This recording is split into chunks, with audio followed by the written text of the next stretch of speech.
U.S. economy going full throttle towards national ruin. Trump administration may find itself amidst serious economic trouble with a steadily increasing federal deficit and national debt.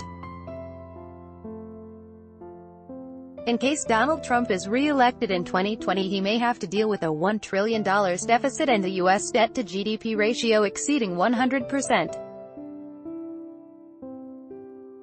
The U.S. economy may find itself in dire straits, unless measures are taken as soon as possible, the U.S. Office of Government Accountability warned the U.S. Congress on June 21, 2018.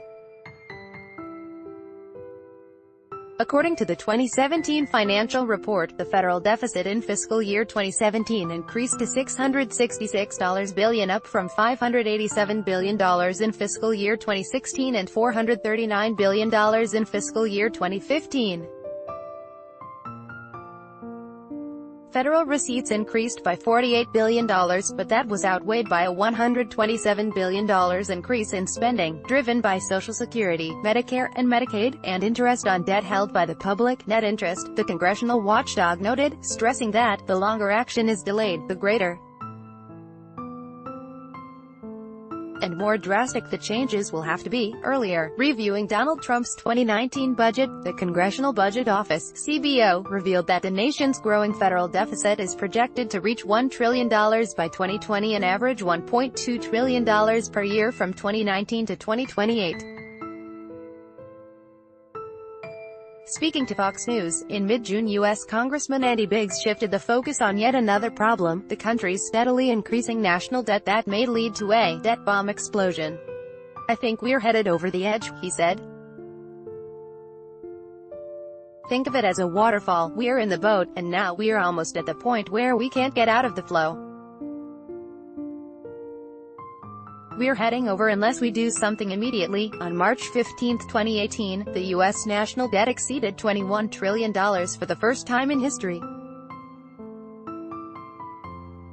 "If you don't start doing it now, then in 10 years you'll have no choice.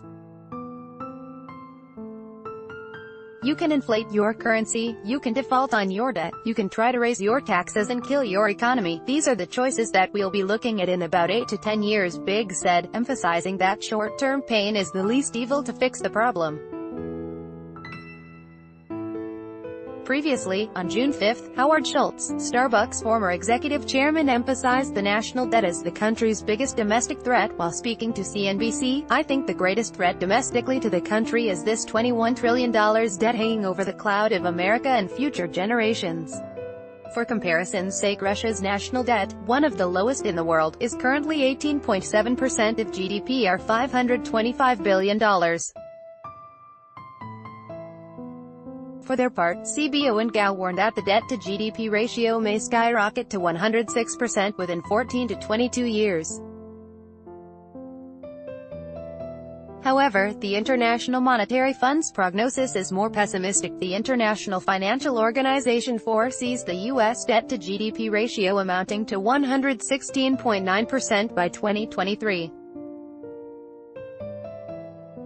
One of the probable causes of looming economic hardships is the country's overblown military budget.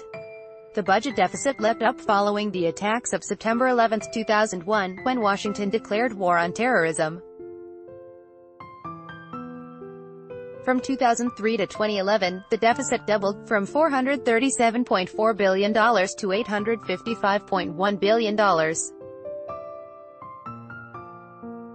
Simultaneously, defense spending increased by 50%, according to the National Priorities Project (NPP), an American non-governmental organization. The U.S. has colossal military expenditures exceeding $600 billion a year. Given the Trump administration's defense budget proposals, these expenditures will unlikely shrink in the near future. In an unexpected twist of fate, the Trump administration's recent tax reform could boost the budget deficit even further, according to CBO's April report. Due to the reform, the deficit may be about $1.85 trillion higher over the next 10 years than was previously predicted. On June 24, the Chicago Tribune published a letter by one of its readers, eloquently titled, "Is anyone in Washington worried about the national debt?" Federal deficits have been prevalent for many years now, but our current debt is staggering and almost unfathomable, Michael M.F. from Aurora wrote. Spending needs to be pulled in because America is on a train speeding toward national ruin. Pray for America to slow this train.